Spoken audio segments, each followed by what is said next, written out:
and welcome back to What's the Point? North Lanarkshire's very own topical, debatable, educational podcast that aims to educate and give insight to the people in North Lanarkshire about local workings of politics, not only at a local level, national level, etc. as well. My very good friends, Jerry Brennan, is back with us. Jerry, the Bellsy Hill bowler, how are we?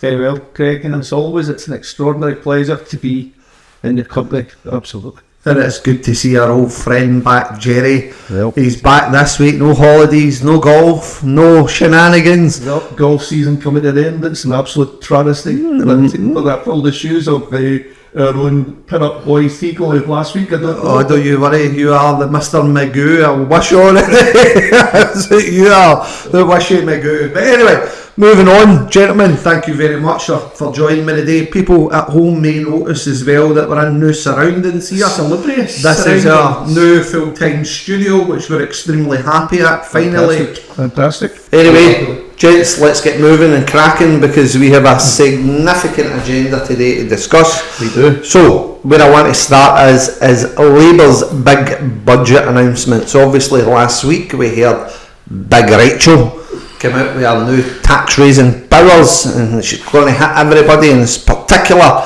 with NI contributions. Now, not only do we have that as a significant concern for small to medium sized businesses, but also in addition to that as well, where does this leave Labour? Because we've had a significant U-turn over the weekend. We had before the week and just after the budget announcement breaches and manifesto pledges, and now all of a sudden we are not taking tax raising off the agenda. So where do we start?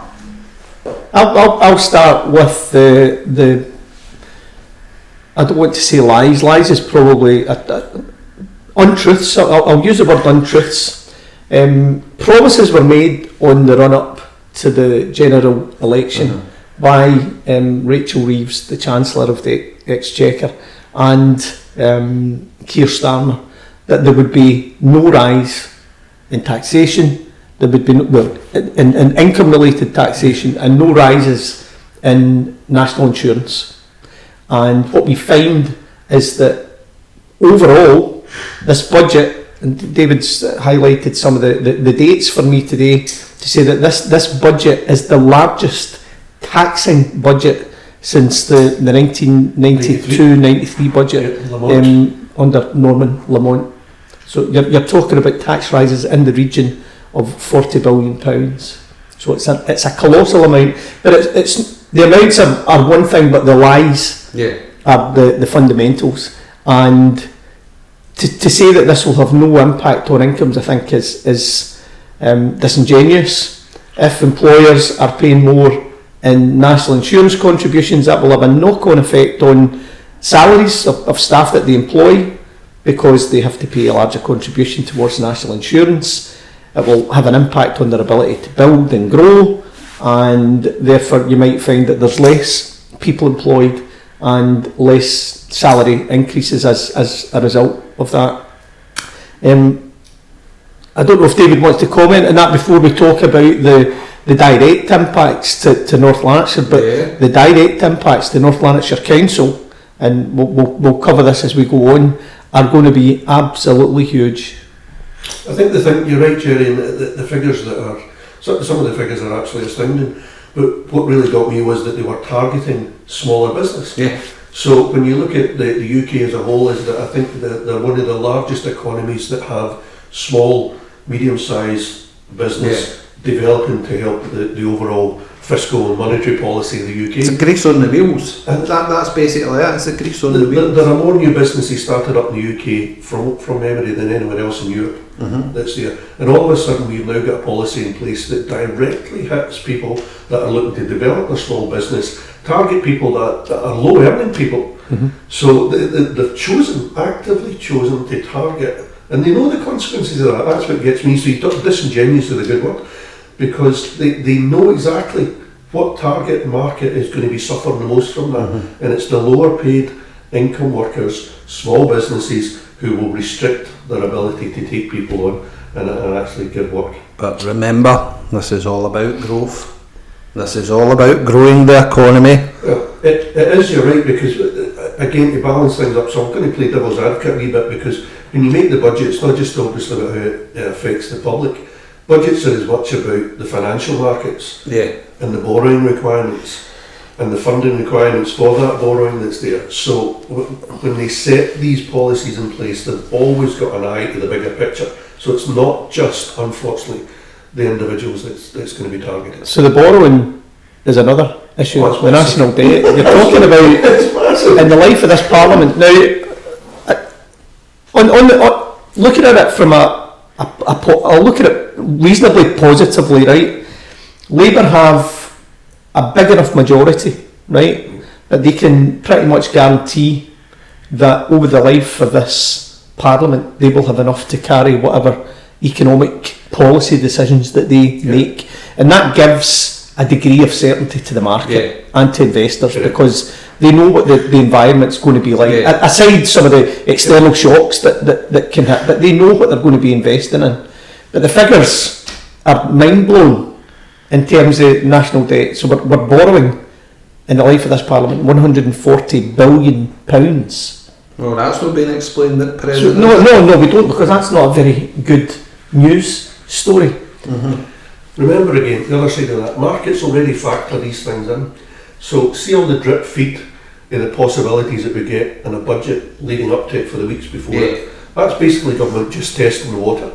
They're testing the water, they're testing the markets, they're testing the real large investors. The appetite out there. Absolutely. Yeah. So they know what they might, let's say, get away with to a point. And if you look at the FTSE, the AIM, the gilt rates just now, even currency, all of that's pretty much, it's been stable, since the budget. The one thing that might change that, I suppose, is the election result in the US. That will actually have an impact, a bigger impact. Can I just say as well, we're filming this before the US election, so either congratulations Donald Trump or congratulations Kamala Harris will delete appropriate where it's required. What I wanted to talk about, and David spoke about the targets of this Labour government. They have targeted the elements of society who are least able to fight back. Small businesses find it difficult because they don't have the collateral and scale behind them to fight back. Neither do the pensioners who are now without their winter fuel allowance. Well, 85% of them after means testing will be without it.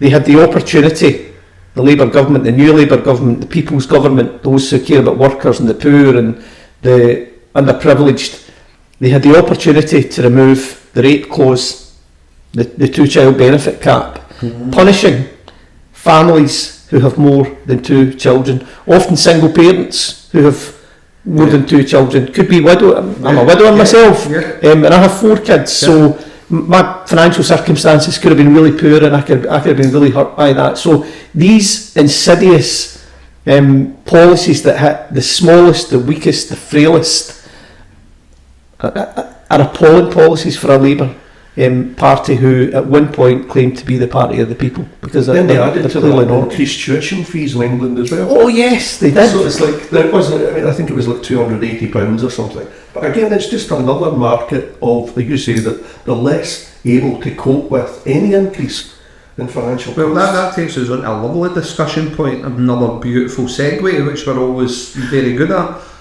Recently, in the weekend in particular, John Curtis came out with polling in relation to Labour, in particular Scottish Labour, and how they're going to fare it in the Scottish Parliament elections. Within it was very, very interesting. I think they're currently sitting about 29%. But the issue here is, and one of the biggest criticisms that Curtis has raised in relation to Labour, but it's going to impact them, especially when it comes to the Scottish Parliament election, is that nobody trusts Labour any longer. And what they're saying is again, if you look at the manifesto pledges that were brought about by this change mantra in the New Dawn Rising, well, people haven't actually seen that. If anything, their pockets are worse off now than what they were under a Tory government, and that's something that they're finding staggering at present. Keir has more faces than the town clock. When you looked at the 2019 manifesto pledges and the promises that were made, most of them were broken. So decisions that they had made, had they won in 2019, were abandoned pretty much. So you've got to ask, who devised that manifesto in the first place? Who created them? What was the purpose of them? How were they validated? All of that for them just to, in a blink of an eye, say, actually, we're not going that way. Do they actually have a mandate? But do they have? Because that's a legitimate question. They have a mandate. I mean, the mandate's clear from the electorate, albeit the percentage share of the vote didn't increase. But all you need to do is look at the seat share in Westminster, and it's clear that they have the mandate to go ahead with the policies. But what they don't have, and what they won't have going forward, is credibility. If they are hammering the poorest and the weakest, and they are reverse ferreting on promises that they made around income taxation and national insurance contributions, which is all still up for grabs, because Rachel Reeves, Big Rachel, has said that is definitely something that will have to be considered at a later stage. It's absolutely coming. People need to realise this isn't a one-off. This isn't a one-off budget. This is a planned process over the next 3 years. So you're going to see additional sanctions, if you like, or policies put in place that will equally cut people as they go forward. So take your 40 billion, but there's more coming down the track, absolutely guaranteed. We all have young kids, relatively young kids, right? Either in high school or going through higher education. Not me so much now, but right. Well, you're coming just to that tail end of that, right? Anyone who thinks that the increase that Labour have just made to tuition fees in England, if they think that a Labour government in Scotland would not be forced to implement tuition fees or some kind of equivalence where people in England and Wales would, well, I'm not going to speak about Wales, I'll speak about England, but people in England would rightly be saying to the Labour Party at Westminster, if Labour are in charge in Edinburgh and Labour are in charge in Cardiff and they've got different policies and their kids benefit from having no tuition fees, why the hell should we pay it? And you would quickly find in Scotland and in Wales that some kind of charging or loan arrangements that would be the equivalent of charges would be introduced to bring parity to the English scenario.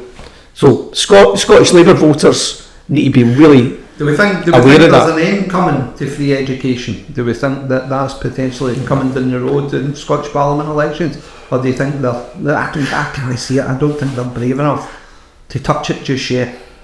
But it would have to, I think it would have to be... I don't think they're brave enough to touch it after this budget just now. I don't think they're brave enough to touch it just now. But bear in mind that the counter-argument to all this, right, and I'm not wearing my red rosette in this. Well, this is probably an ideal opportune moment to highlight and give a disclaimer. We are not acting in any official political capacity. We are merely residents in North Lanarkshire stating our opinions and belief in political subject matter that we just so happen to know a wee bit about. So I agree. So that's basically the disclaimer, just to make sure that it's very, very clear. But on you go, Mr. Red Rosette. It's like local budget stuff, isn't it? We've got an obligation to balance a budget when you set it for council. On a bigger scale, when you look at UK or Holyrood Parliament, is that they have an obligation to try and get to a point where the fiscal and monetary policy is such that, one, it pays for debt, but also tries to stimulate growth within the particular economy. It's there, and without that, you don't get anything. Basically, you've got a real problem that's there.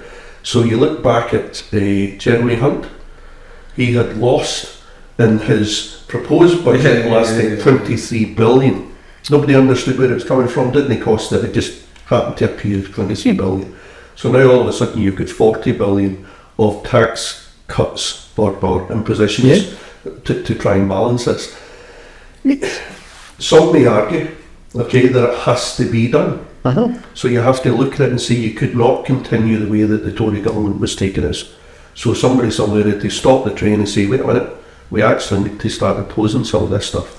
But they've imposed it in such a way that it's wholly inequitable in the way that they've tackled it. Do you think the taxes, and I'm trying to gather my train of thought here, do you think the taxes that have been imposed in relation to this budget are far stretching enough to make sure those with the broadest shoulders are carrying the weight, or is it a case that we're just going to hammer the ones that we know, small businesses, pensioners, etc., who don't have a voice, who don't have that opportunity to significantly. I'm really surprised they've gone the way that they have, but you've also got to recognise that they have implemented changes to pension legislation or pension policy. So now all of a sudden you have, and it will affect the top end people. Yes. There. So if you've got £1 million or £1.5 million pension pot, for instance, now I know a few of them potentially.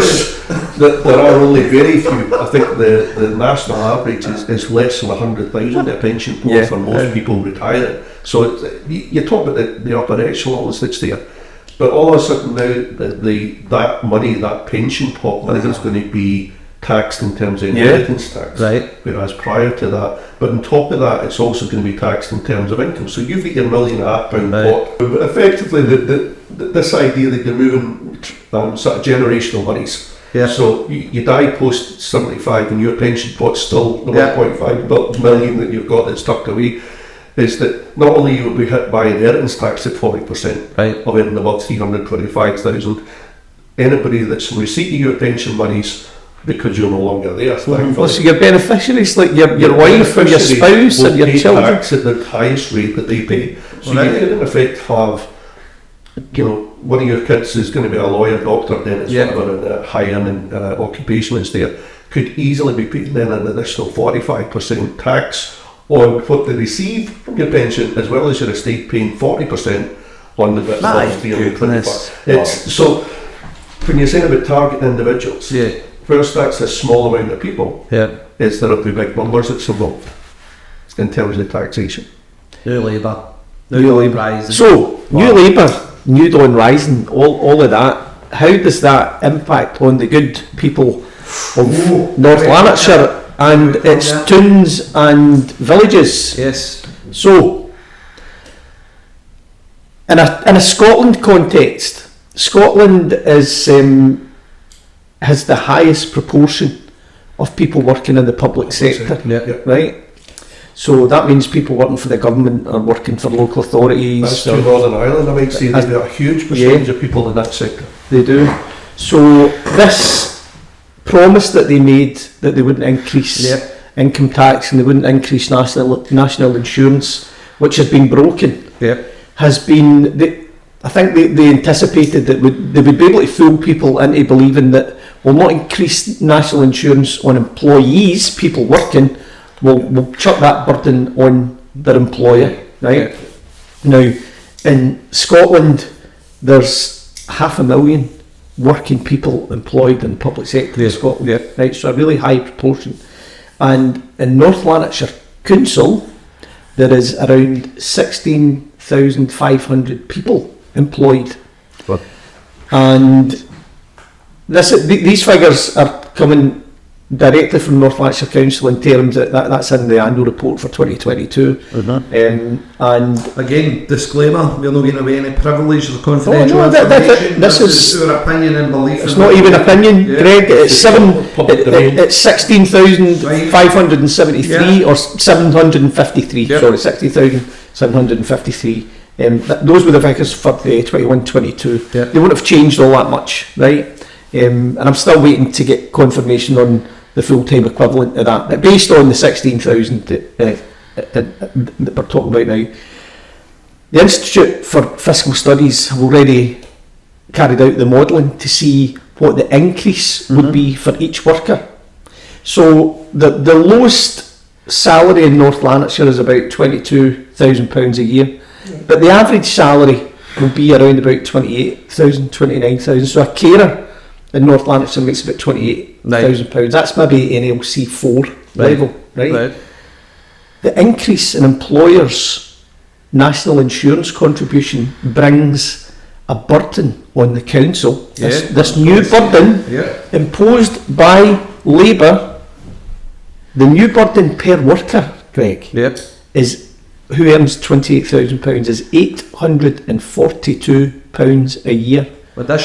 Additional. Wow. And when you scale that up, you're talking about an impact on North Lanarkshire Council's budget annually, a recurring budget every year of £14 million.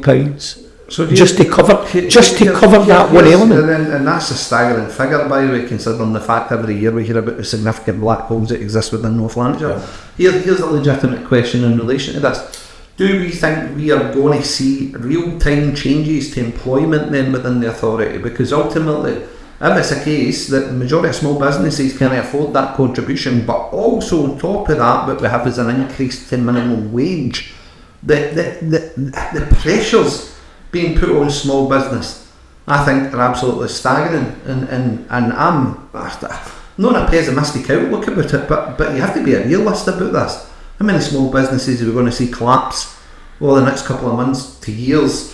The burden that they have to face in relation to anybody at all they're employing, they're now paying exorbitant costs. Directly, is that I was speaking to, you mentioned the golf club, but I was speaking to at our golf club, we have a catering business that's there. Golf club. And in effect, they employ staff, and so it's run like the restaurant is there. And already they're saying, because it's part-time staff, sometimes full-time staff is doing, but they'll be at the lower end of the kind of employment levels and salary levels that's there. But already they're starting to think, is it feasible that I keep as many people on? Yeah. Do I need to have 3 or 4 staff on for that particular event where all of a sudden minimum wage is increased? Yeah. National insurance contributions have increased. Mm-hmm. And that's the bit that really gets me. It's that level of business that is going to be hurt most. Listen, I think you're only scratching the surface when we're talking about small businesses. We've got a significant voluntary sector in North Lanarkshire as well. But they'll fall under that. Again, the impact that's going to be happening on that, because it has to be funded, the majority of their work. So they're going to have to start building in an additional 15% in relation to their national insurance contributions, and then all of a sudden they have to do that increase to minimum wage. What funders are going to see that kind of pot of money? See that point that you've just made about the voluntary sector? Yeah. Housing associations fall into that voluntary sector, right? And they're big employers, so they've got a lot. The HRA budget's getting out away now. So they don't have an HRA budget as such, but they've got something similar to that. HRA, you better maybe just clarify. The money that comes in from rents. Yeah. So local authorities have a housing revenue account. Yeah. The housing associations don't, right? Yeah. But what housing associations, how they operate is that the money to build their houses, they'll maybe get between 40 and 60% from the Scottish Government, and they have to borrow the balance, right? So see, whenever there's a shock to the system, they have to rebalance their loan arrangements. Right. So their loan covenants could well be called in, and then so you've got a negative impact on them, because those granting the loans to them will be saying, well, wait a minute, there's a huge impact here on your balance sheet because you've now got additionality, you've got additional payments that you need to pay. How will that impact on your loan? So the ramifications are absolutely huge. And finally, before we finish on this, and I'm going back to that term about politicians being disingenuous about what they do and say, there was a huge hoo-ha made this weekend about an additional £1.5 billion coming to Scotland through consequentials. 500 million of that is already allocated. It's eaten up by this decision to increase employers' national insurance, because it impacts on those working for the public sector organisations like Scottish Government, like North Lanarkshire Council, like Glasgow City, Edinburgh, East Lothian, wherever you go.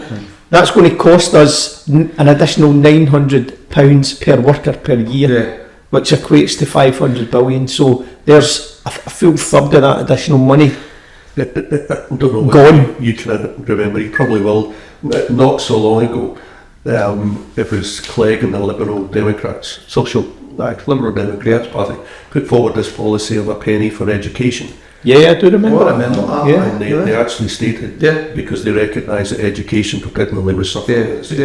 And that policy failed tremendously.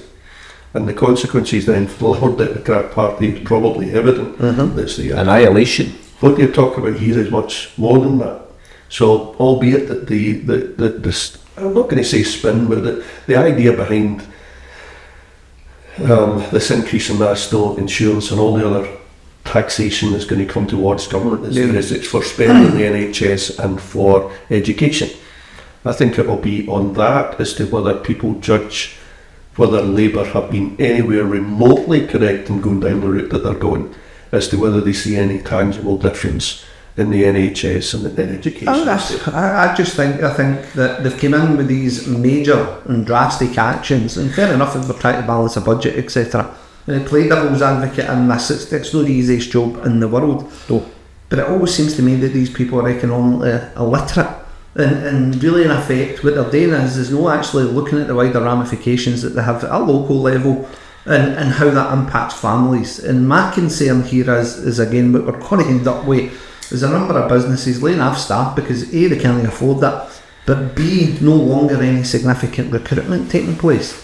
So all of a sudden you've got complete and utter stagnation. I think it was the Institute of Fiscal Studies that was saying even under Labour's current plans just now, that they can't really see any significant growth coming, especially in the next 2 to 3 years. So that means that these cuts have to continue, because the whole idea of balancing the budget and balancing the broadsheets is to take that forward. Growth, see the growth projections? Yeah. They're below 2% every year. My goodness. Oh, it's 0.4. Is it? It's 0.4. I thought it was 1.4 for the income. It's 0.4. There's your big finale. So that's it. I think it's 1.4 over 3 years. Might be 1.4 over 3 years, but this incoming year is 0.4. Yeah, no, up. And economists reckon that's optimistic. Yes, that's it. Absolutely. On that basis. And we spoke about that last week. There's normally three projections. You'll have the best case scenario, the envisaged scenario, and the worst case scenario. But I think over the 5 years of this budget, it doesn't hit 2% in any of the years. Oh no. So that's just an indication of where. Yeah. And so if there's an external shock, like a war, for example, or something like that, or an impact on energy that has a the US stock exchange. I know you want to move on, but I keep coming back to pensions and stuff as well. If employers are having to spend more on national insurance contributions to keep the staff that's there, effectively there's less money that an employer will look at to make pension contributions. Less pension contributions, longer term, means that you're creating a generation that is going to have less income to retire. But don't worry, the NHS is going to be fixed so we can all stay alive longer. The NHS we'll be working until we're 90. Well, I think the next generation, unfortunately, and I've said to my kids already, is that they have a real problem. They have a real problem as to how and if they can retire. Yeah. And that sounds ludicrous to say that, but so your kids' generation, that's my generation. Very real. That's my generation. My generation are facing nearly, I think, about 75 to potentially 80 is what they're coming. Yeah, I mean they're looking at him. They look a lot older than he's older than most trees. He is. He's older. I mean, he's a fair age. Well, just saying, I'm only 21. Thanks very much. But no, you're right. I think that the future for the next generation is pretty bleak. And what the baby boomers experienced, like David here, that they will be looked upon in future years as days that will never be experienced again. Definitely. No, I would agree. Definitely. Okay, on that note, we need to move on, gentlemen. And thank you very much, as always, for your lengthy contributions in this subject matter. But anyway, moving on, I want to talk about last week's, and I don't even know what it's called, is it Climate Change Committee? I'm not even on it. The environment. In another capacity. Environment and is it environment and transport? I think it's climate change. Right, environment, climate change. There we go. To give you a quick update in relation to that, we both attended this week, Jerry. We did, Greg. In another role, in another capacity, and may I just put out that disclaimer again, we are not commenting as elected members, we are general members of the public. Indeed. And we are sharing our opinions and belief and our observations on subjects. It's not a case that we have any political motivation or gain in this.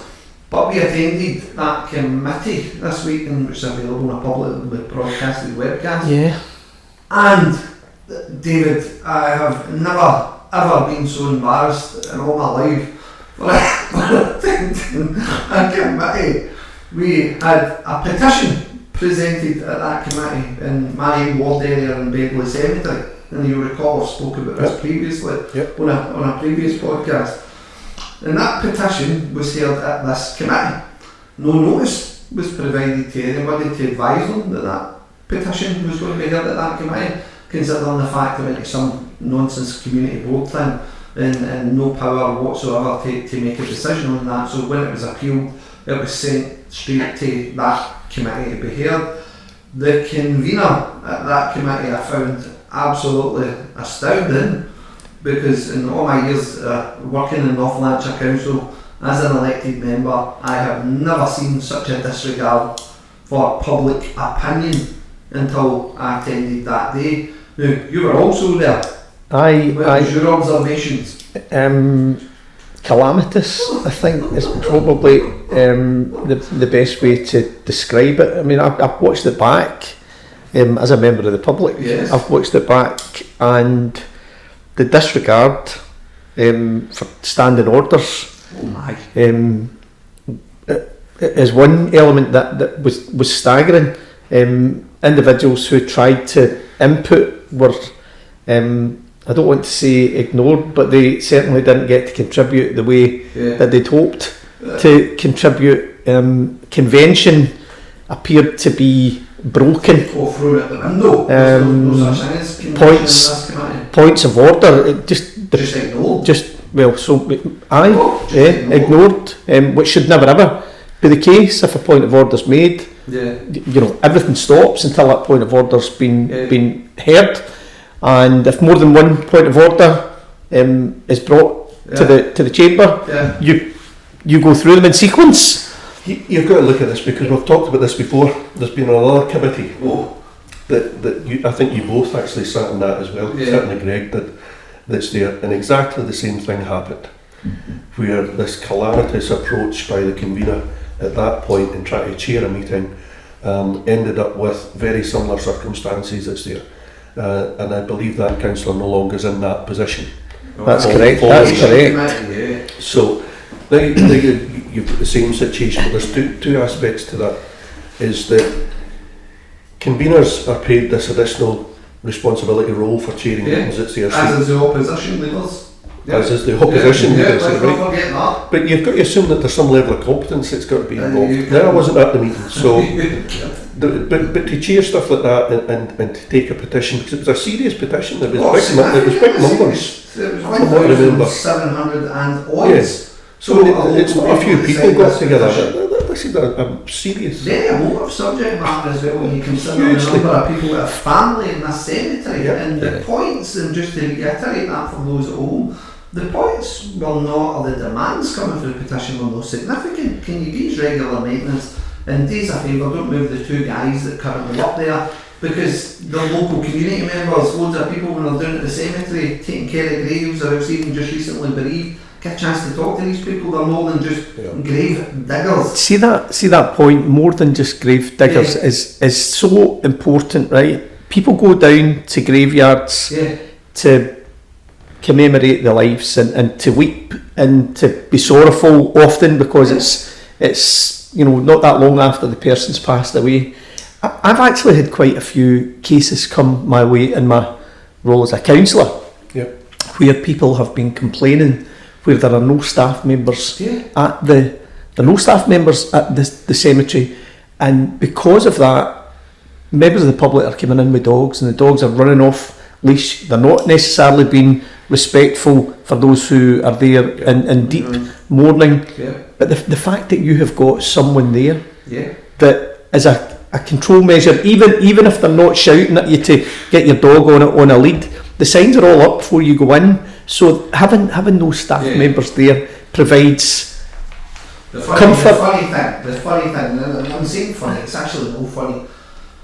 But when I looked into it, they put the finished article pictures in relation to Bedley Cemetery, if you recall, Jerry. It's justification. Right? So and they tried to omit critical information.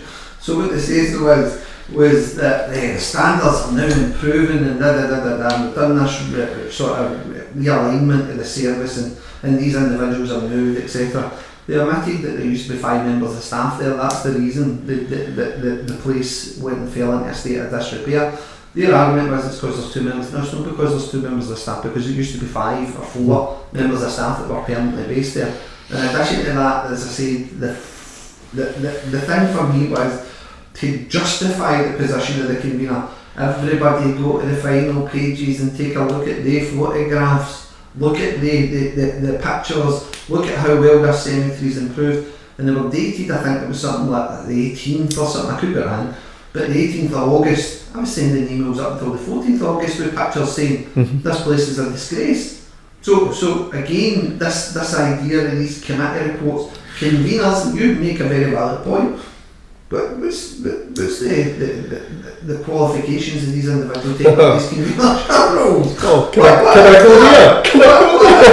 What is that? Because the convener at present doesn't strike me as a significant horticulturist. She doesn't strike me as somebody coming from a background in that profession. So what is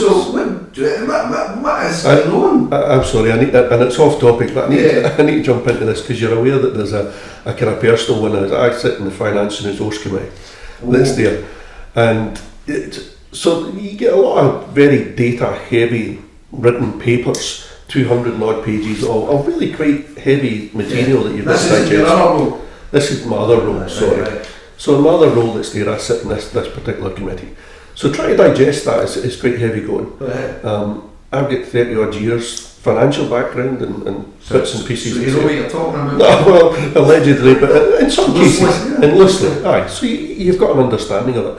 So I was trying to make the point, effectively, that members within that committee would find it difficult to try and assimilate all that information and actually understand it to sufficiently make a vote, which are quite consequential votes in terms of that. Hugely consequential. Because there's a lot of money being spent and there's a lot of review and scrutiny has to be carried out. And it's been by the way, it's been spent in your name, because see when those papers are... Of course it is. That's not the point I'm trying to make. Those papers come to committee for approval by elected members. Yeah. And the elected members are the decision maker. You're the decision maker. You're the check and balance on the officers. And as soon as you sign it off as an elected member, you're given ratification to that decision. Unless you're the Environment and Transportation Committee. Let him finish. Sorry, I know we're digressing off where you want to go with this, but I just think that you talk about the conveners that are running these meetings. So you've got the convener of that particular committee then shuts down and it was a heartfelt point to say, look, we really need to be doing something about this to try and make sure that we're all in a position to make an informed vote. And shut down on the basis saying, I think you should run away, Councillor Crichton, have a wee look at the training and everything that's in place, do that, and then basically, go and see yourself. So within the following day I went back and said, okay, I'll do that particular toolkit training that's there, got sent through, 2 modules, passed them, sent my results into the chap that had sent me them through. Well, I've got an interesting question. Oh, it'll be an interesting question. Sent it through, said, there you go, there's the certificate, there's the exam results. Wasn't easy, by the way, and borrowed a lot of knowledge that I just had from your previous life. Glad I helped you. We'll come on to that part.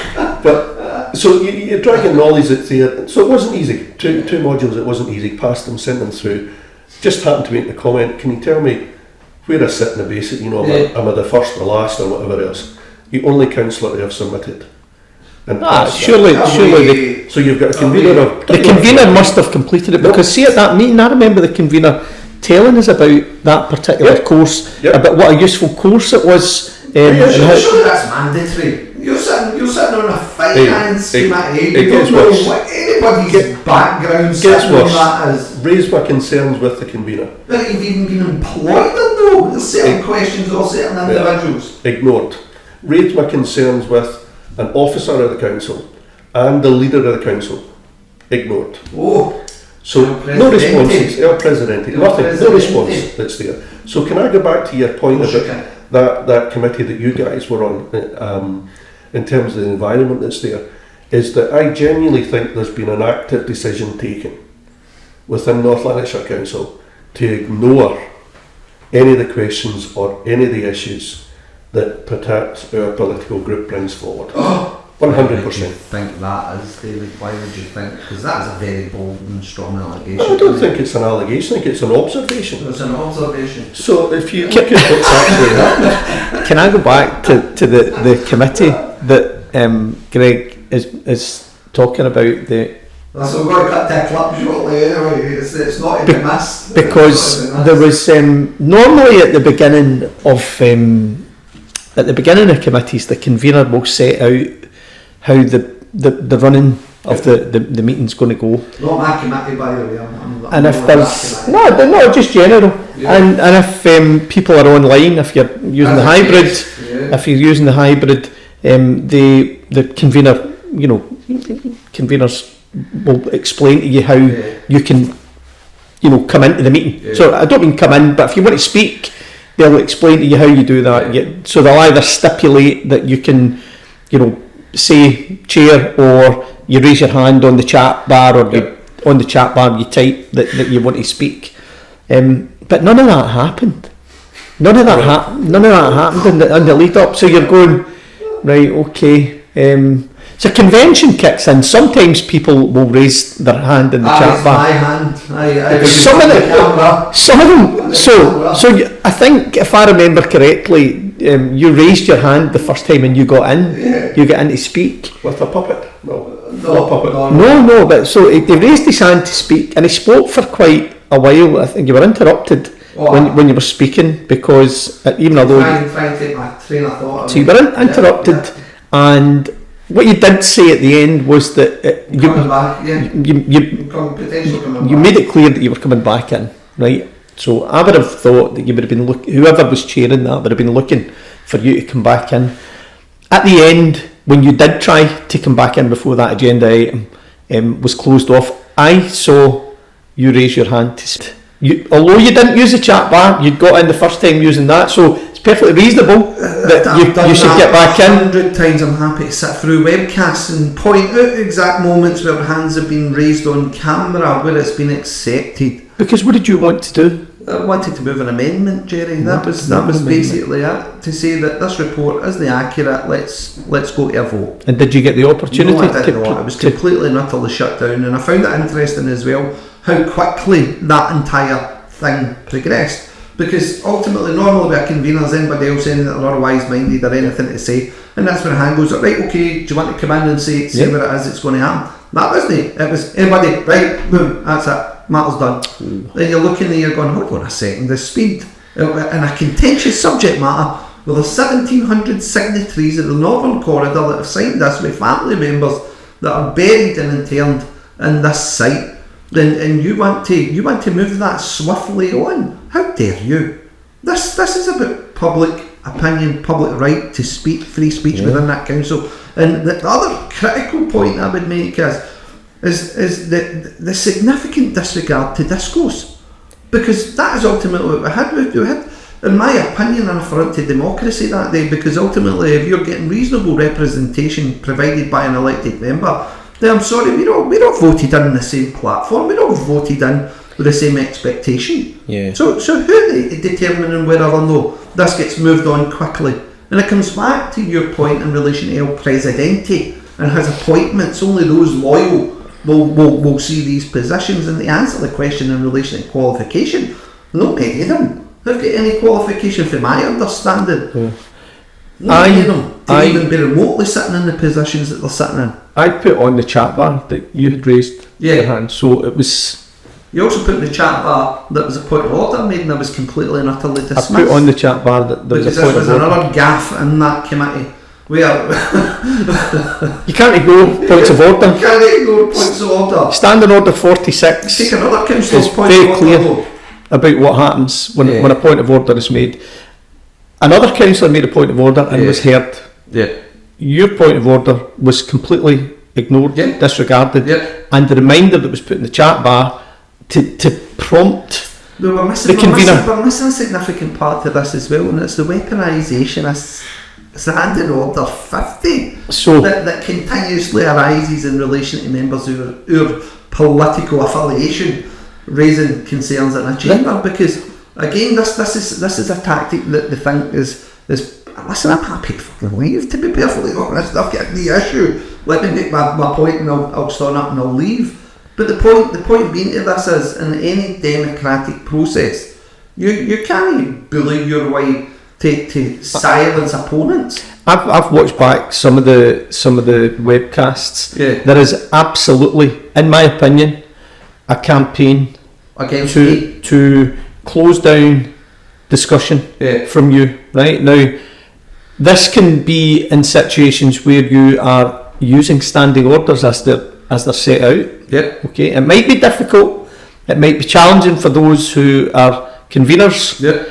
But that should not result in members of that Labour group asking the convener of the group to apply Standing Order 50, which is what? Expulsion of the member. A vote to expel a member from the group. Now, it's happened once before in a closed group, and it happened at the Education Committee, where a member from the floor, I want to say that it was Councillor Rorty, Oh, it was her again, who either brings them forward or seconds them, or in this occasion it was Councillor Redding. I think people need to be aware that whenever Standing Order 50 is raised, again, I think it's to shut you up. I think. Well, I don't think it's to shut you up. I think it's to scare you to a submission to stop progressing whatever way you deem fit. And Debate. That's again. I come back to the point in discourse. They're actually destroying discourse within the authority. The issue I have is again, as elected members, we are all elected in the same platform. I represent over about 10,500 people. That's who I represent. I'm not in that chamber representing myself. I'm in there representing the 10,500 people that have raised legitimate grievance, whatever that may be. My kids are at high school, right? And I showed them the webcast, and I was trying to explain going through the process as part of their education as much as anything else. Of course. And they said, "Well, why are they trying to shut them up? Why would you be trying to stop discourse around an area where 1,700 members in a community have taken the time to sign a petition for something that is of a matter of great importance to them, their family members now, their family members past, who are, as you say, buried and interred in that." Because it's clear the council no longer wishes to listen to the electorate. That's the general population. It's just my opinion and belief that for the evidence that I've seen and how they handle petitions and how they progress those matters, it's fag paper politics. That's exactly what we're dealing with here. Because again, if they can shut that down, that's 1,700 people. Here's our decision. Away you go now. Thanks very much. And there's no, by the way, due process in that. There's no formality in really any. Again, two petitions that were submitted, not only just this in school transport, clearly highlight that they've not got a clue in what to do with this stuff. Interesting context, I guess, is the by-election numbers. Yes. Albeit that the turnout was very low. Is that I think in at least one of the by-election wards is that the numbers would be similar. In total votes in a by-election that would be expressed by people for that one single issue.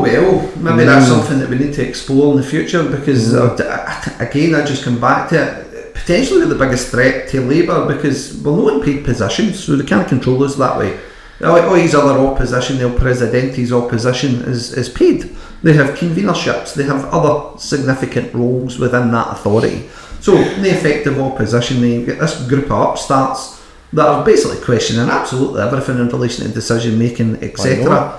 Why not? Exactly, because that's a healthy democracy.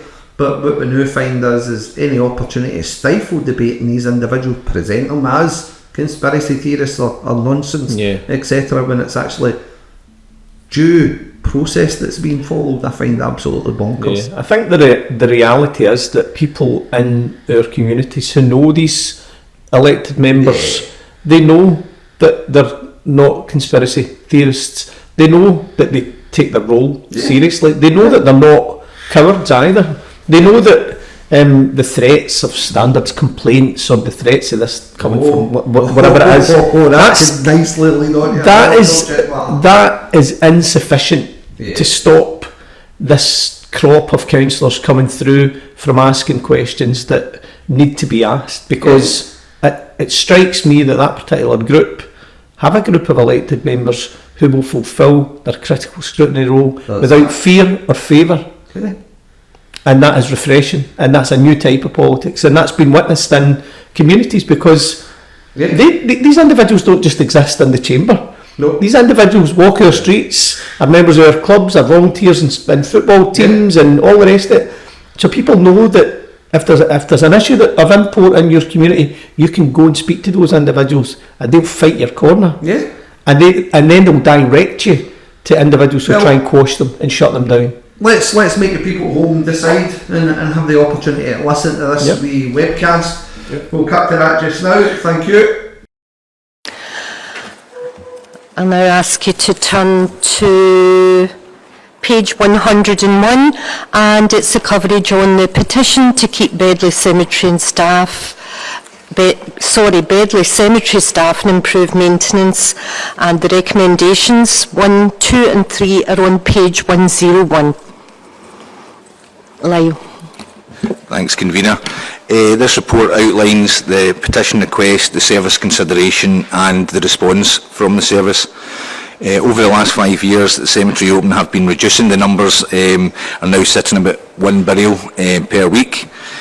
2 grave digging staff were based at Bedley, which did not provide adequate resilience should sickness or holiday absence arise.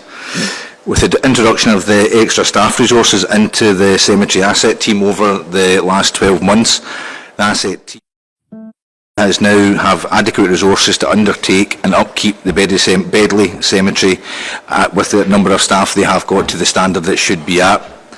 At section 2.4, you can see here that the petition started on the 1st of August 2024, citing concerns about the decline in standards in the cemetery. However, the changes, just a point to note, to the staffing outlined were not put in place until the 5th of August 2024. This supports the Council's position that the previous staffing arrangements were not addressing the standards that we would expect at the cemetery. Section 2.5 is stated here, the petition requests that the Council consider the decision and retain the experienced cemetery staff, empowering them with adequate resources performing regular maintenance. The service has confirmed that all staff are being retained and the gravedigger charge hand skills will be fully deployed in the new model. Also, additional machinery has been bought for this cemetery for the assets team. Section 2.7 outlines the works undertaken by the cemetery assets team since the new model commenced on the 5th of August. Happy to take any questions, Convener.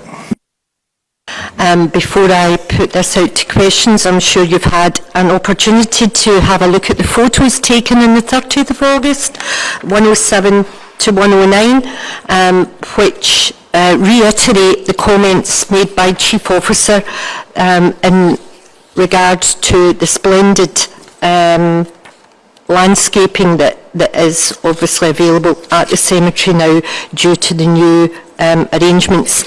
So, we have Councillor Lennon. Would you like to come through with a question? Chair, it's observations, comments and a question if that's okay. So to start off, Chair, I have to... Councillor Lennon, that's not a problem whatsoever, and just if it is a statement that you're making, obviously be mindful of the standing orders and the time allocation. Thanks. Of course, Chair. So thanks very much for allowing me to come in, Chair. I appreciate I'm not normally a member of this committee, however I've had to substitute today. Chair, I have to raise concern in relation to the process that has been demonstrated throughout this petition exercise.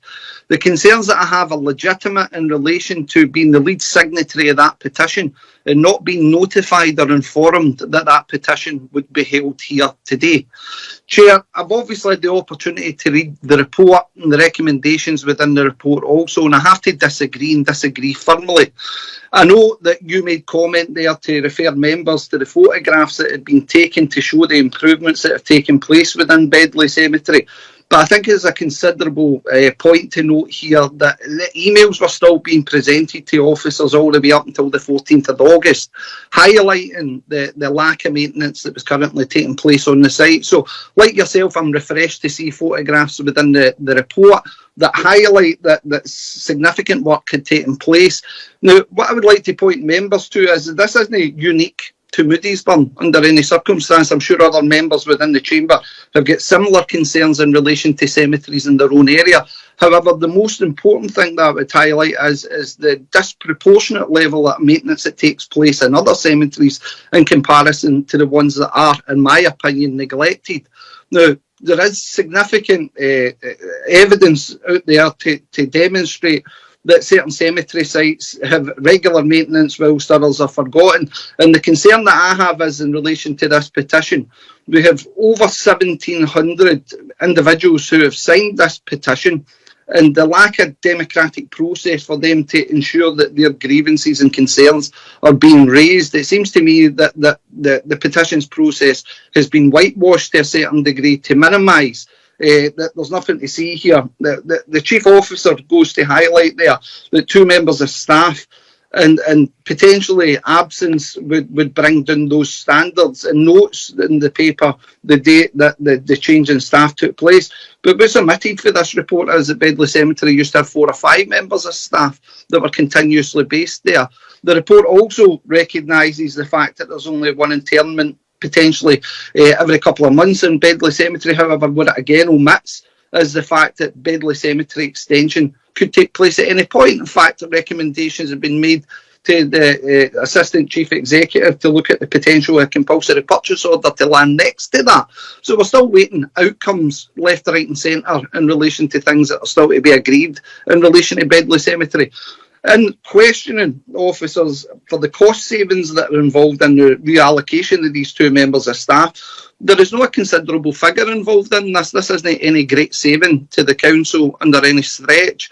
Potentially we're looking at maximum about £15,000-20,000 is what's been reported to me in relation to this. This is the dramatic saving we're making in moving 2 members of staff.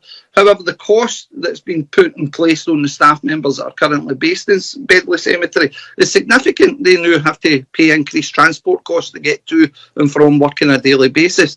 Now, we're going in this council about 20-minute neighbourhoods. This is local people that are employed within Bedley Cemetery. Surely it would make more sense that we retained the current staffing level in preparation for any extensions that may come. Chair, I also have to come on as well. The petition is very specific in its request. We're no asking for anything other than for maintenance to be kept, and also in addition to that for staff to be retained. We're not looking for any sort of counter. Councillor Lennon, I'd just like to reiterate you have 1 minute more. That's absolutely fine. There's certainly no thing may dissuade me from my chain of thought here, Chair. I think that members have to be honest with themselves and ask, are they happy with the standards of the cemeteries in their own areas? Because if we allow this to continue, ultimately, I'm sure other members there will have Commonwealth war graves, etc., within their own cemeteries, and the lack of maintenance within these sites will be concerning. I think that, again, the petition clearly highlights a community's voice, and it's requesting that this council acknowledges that voice and take appropriate action to ensure that their democratic process and right to discourse is being allowed, Chair. Thank you. I'll leave it there for the moment. Thanks for that, Councillor Lennon. I'm happy to note your concerns. Do we have any other questions on this paper? No.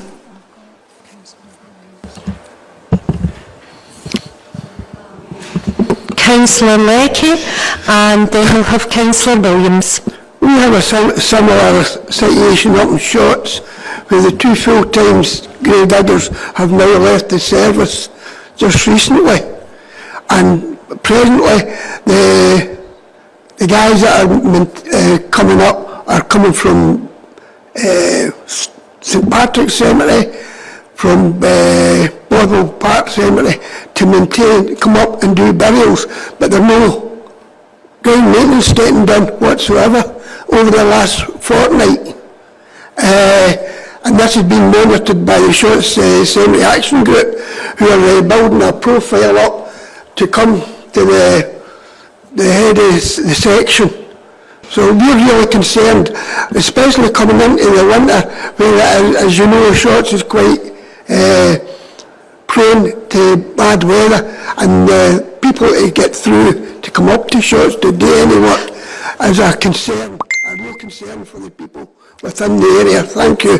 Councillor Leckie, I'm happy to pass that over to Lyle. This is an operational matter that no doubt the service can come back to you. If it's only in the last fortnight, you know, that is possibly within this cycle of, you know, normal landscape period. Yeah, I can come in there. The staff will move about where the resources required and needed, and that's up to the service to deem where that is required.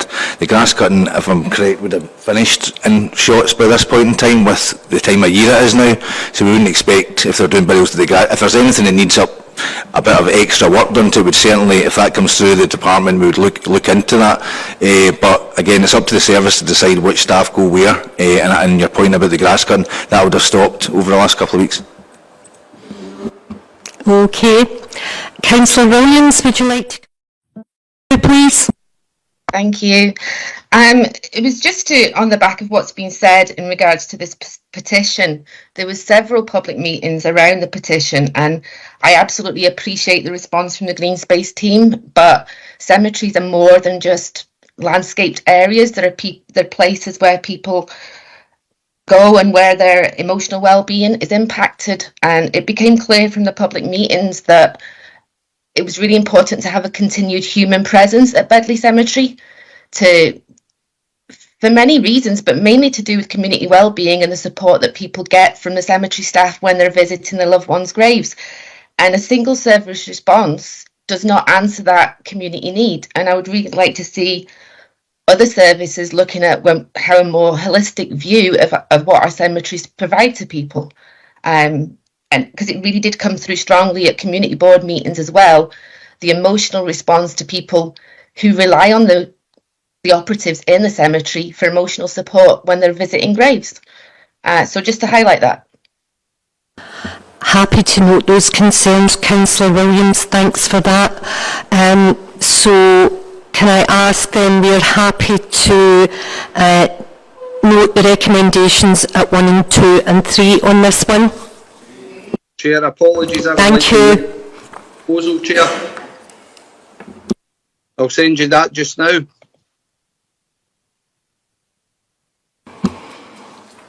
Apologies, Councillor Lennon, the report has now been agreed. No, Chair, sorry, the thing that was made before we'd moved to any agreement in the report, Chair. As the Chair, you must hear it. I've consulted with the clerk and she said that there was no indication of your hand being online. Chair, I put my up here and I've also interjected, Chair, and asked that an amendment be placed forward for the recommendation. I've submitted that to you and Mark Camel. I trust that will be sufficient. When was this submitted to you by you, Councillor Lennon? Right now, Chair. As soon as that, Chair. No apologies on that one. You came in after the report was agreed, Councillor Lennon. Chair, it wasn't. You never gave me an opportunity. You'd asked questions to the members, do we agree the report? And then I interjected and highlighted that there was a countermeasure to that report. Councillor Lennon, you had 5 minutes at the beginning of this report, and you had ample and sufficient time to let it be known that you were about to bring through an amendment to the motion and to the paper today. You made no indication whatsoever to the committee at that point.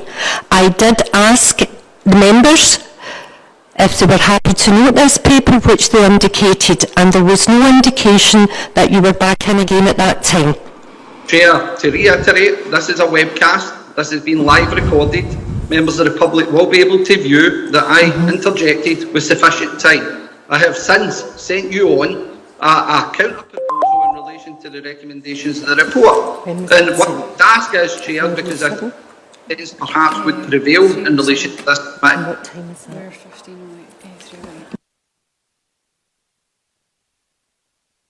Chair, this is an democracy. The people are North Lanarkshire. Yeah, I'm sure we do know what democracy means, Councillor Lennon. It is shared instinctively with most of the members here today. I will note that your email came through 1507 and it was noted at I looked at the screen here and it was brought to my attention 1508. That was after. Chair, this is semantics. You're playing semantics in relation to a simple vote process. Standing orders would dictate that you looked at that because it was a counter proposal. Chair, this is embarrassing. Councillor Lennon, I draw your attention to Standing Order 14 and my ruling on this stands, and therefore we move on to the next item. Chair, Okay, Councillor Lennon, I have made it clear that we are moving on to item number 8. Okay. A point of order, since you've got a clerk available next to you can seek advice from. Would that be possible, Chair? What exactly is it you're seeking advice on, Councillor Lennon? Because you made no indication during the course of your speech to the Chamber, there was no indication that you wished to make an amendment at that point. We had already put it to committee to note the report and it was agreed, and at that point you came in, we could hear you speaking in the background. Chair, you spoke over me when I was about to make the point of order, Chair, if that's okay, and I could come in. There's no point of order, Councillor Lennon. Councillor Lennon, I would advise that you take the information that's been made available to you. Item 8 is the next item on the agenda. Chair, I asked for clarification for the clerk of the council. Would that be possible, Chair? Because as I said, this is... Councillor Lennon, this is the Clerk to Environment and Climate Change. I have to stand with the convener. This was proposed to the Chamber and to yourself online, and only after it was agreed did you interject.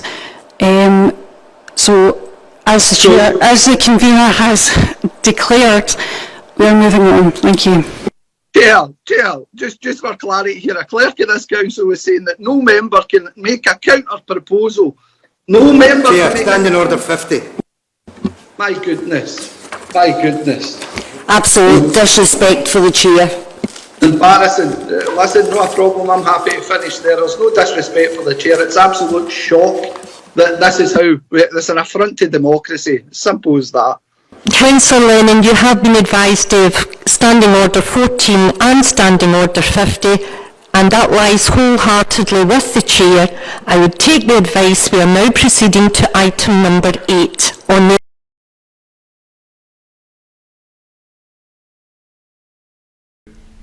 So again, we had the opportunity to watch a webcast, quite amusing. Again, it does make me laugh. Again, it's rather bizarre and backwards sometimes how politicians in North Lanarkshire Council... The break was interesting as well for the SNP amendment that went up. My God. Anyway. That depressing note, gentlemen. Jenny Brennan, thank you very much for joining us. Thank you very much. And again, gents, until next time. Until next time. See you later. Thank you. Thank you.